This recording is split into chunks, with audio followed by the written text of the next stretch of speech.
30 taškų deficitas ar atspindi tikrąjį įvykio eigą šiose rungtynėse? Šiose rungtynėse, manau, atspindi, nes mes labai blogai sulošėm rungtynių pabaigą. Tai gal pajėgumas komandų ir neatspindi iš tikrųjų, aš taip galvoju.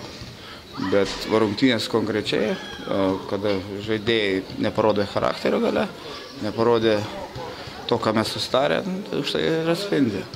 Aš žinau, kad jūs visada liepėte komanduoti iki galo visiems žaidėjams. Šiandien aikštelė paskutinį kėlinį lyg ir buvo visi pagrindiniai patyrę žaidėjai, bet atrodė jie, šiandien tariant, tragiškai. Kodėl nepavyko sužaisti iki pat rungtynių pabaigos, išlaikyti koncentraciją?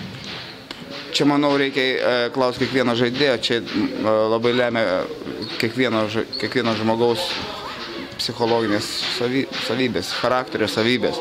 Manau, dėl to jau žaidėjai pamatė, kad nieko nepadarys, nebetikėjo savo jėgom. Šiauliai atrodė stipresni, dėl to ir toks rezultatas. Puolimas šiandien atrodė lyg ir visai neblogai, įmetė pakankamai daug taškų, bet gynyba turbūt nepavyko tai, kas buvo suplanuota.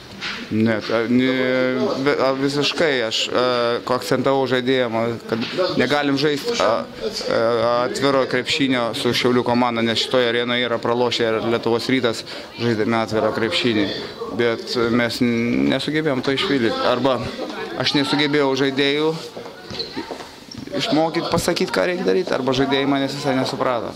Treneri, ką reikia daryti, kad Utenoje visų pirma būtų kitoks rezultatas, visų antra nebūtų tiek praleisti tolimų metimų, kurie šiandien įvedus žudė tiesiog?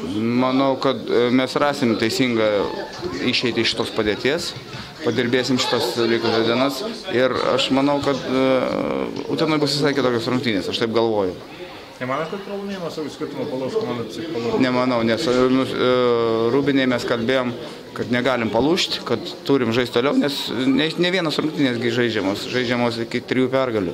Tikiuosi dar 2 kartus Šiauliuose būti. Sakykite, Gintauto Matulio traumą sudėtinga, kas jam nutiko? Kol kas aš tikrai nežinau, bet yra sumušimas. Tai yra geriau negu kokia, pavyzdžiui, kryžminio raužinio nutrukimas ar taip toliau.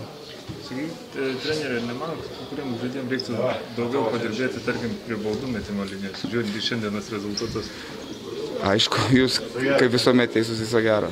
Jūs visą laiką teisus, bet kažkokias ar čia ambicijos, ar kokios kitokios žmogaus savybės, individualaus žmogaus neleido jam atsiskleisti. Tai, manau, tai yra didelė problema, nors jis treniruoja. Aš kalbu ne apie konkretų asmenį, aš kalbu apie visus mūsų aukštaūgius, tarkim, kurie šiandien prametė, turbūt kokią 12 baudos metimų.